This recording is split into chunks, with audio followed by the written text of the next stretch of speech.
C'est une industrie qui est particulièrement en transformation assez conséquente, notamment si on commence par le modèle de gouvernance. On passe en fait d'un modèle de gestion très monolithique où les constructeurs, de façon très verticalisée, avaient l'ensemble du contrôle sur la chaîne de valeur, des fournisseurs jusqu'à la distribution, à un écosystème de partenariat avec des nouveaux entrants, avec des partenaires de la tech, d'autres industries dominantes comme les infrastructures, comme l'énergie, comme les telcos et autres. 4 facteurs importants de transformation qu'on appelle case chez nous dans le jargon technologique. Le premier, c'est l'avènement de la connectivité, les véhicules connectés, où là on va avoir en fait une communication directe avec le client final, avec le véhicule sur les modes de consommation, les modes d'utilisation, de façon bijective, descendante, remontante. Et ça, c'est un facteur de transformation important puisqu'on ne passe pas par le filtre d'intermédiaire.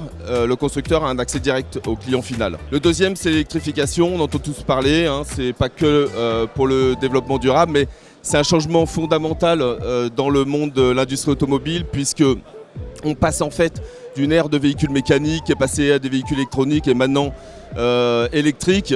Mais ce qui change fondamentalement, c'est l'architecture même du véhicule, où là, en fait, on parle de software defined vehicle, avec le software au cœur même du véhicule pour gérer l'ensemble en fait, des organes du véhicule. Le troisième, c'est le véhicule autonome. On en a beaucoup parlé, c'est un buzzword.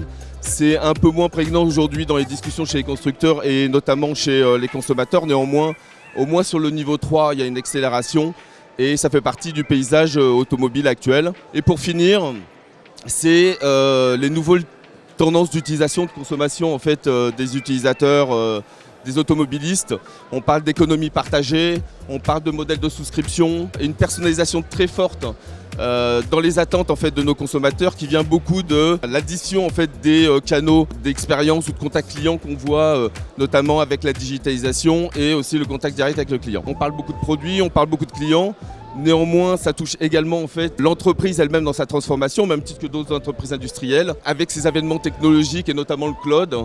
Et GCP est un des acteurs majeurs, et notamment chez nos clients dans l'industrie automobile. Une grosse transformation sur l'environnement de production, avec des machines connectées qui remontent des données, des data lakes en fait, qui permettent d'analyser en fait, l'ensemble des données, de faire de la maintenance prédictive. On parle de jumeaux numériques en engineering, on parle de transformation digitale en monde RH pour améliorer en fait, l'expérience employeur. Et tout ça toujours avec une couche complètement transversale de sustainability, puisque c'est une industrie qui est sous pression forte en fait, de décarbonisation avec un objectif clair de développement durable dans les années à venir. Je vais laisser la main à Alain qui est le mieux placé pour en parler et qui va vous expliquer en fait, ce qu'on fait dans l'industrie automobile ensemble sur le cloud.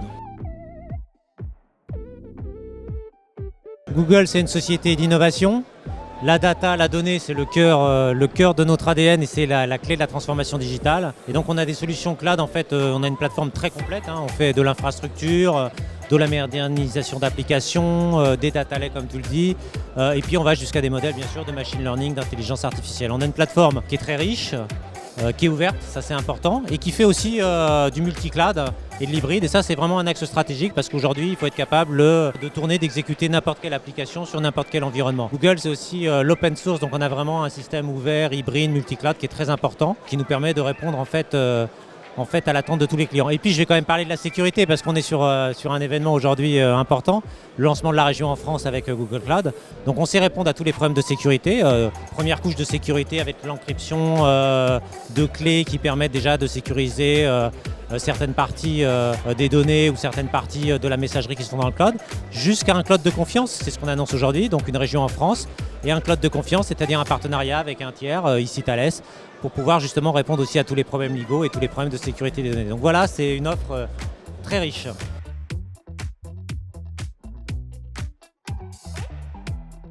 Notre couple dans tout ça, dire l'attelage Google, Accenture, Accenture, Google, et notamment chez les clients, ça se traduit comment en fait? Et quelle est en fait la pertinence en fait de cette alliance, pardon. Accenture, vous êtes aujourd'hui, voilà, que ce soit en conseil sur la transformation digitale, votre compétence dans l'industrie, vous avez des équipes spécialisées dans l'industrie, vraiment des pratiques très très fortes, vos compétences sur Google bien sûr, avec beaucoup de certifiés. et puis une capacité à faire des transformations digitales à l'échelle, à accélérer ces transformations chez les clients sans lesquelles on ne peut pas faire. Et pour reprendre ce que tu disais sur la transformation, notamment dans l'automobile, c'est vrai qu'aujourd'hui on travaille ensemble dans l'industrie, aussi bien grâce à la donnée sur les machines, on connecte les machines et après ça nous permet d'améliorer le contrôle qualité, ça nous permet d'améliorer la maintenance prédictive parce qu'on fait de l'inspection visuelle, ça nous permet d'améliorer l'optimisation d'énergie parce que par exemple, tu le sais, en fait dans l'automobile, le séchage des peintures est un atelier qui prend énormément d'énergie, donc on travaille avec de l'intelligence artificielle qui nous permet d'optimiser ça et d'être plus green.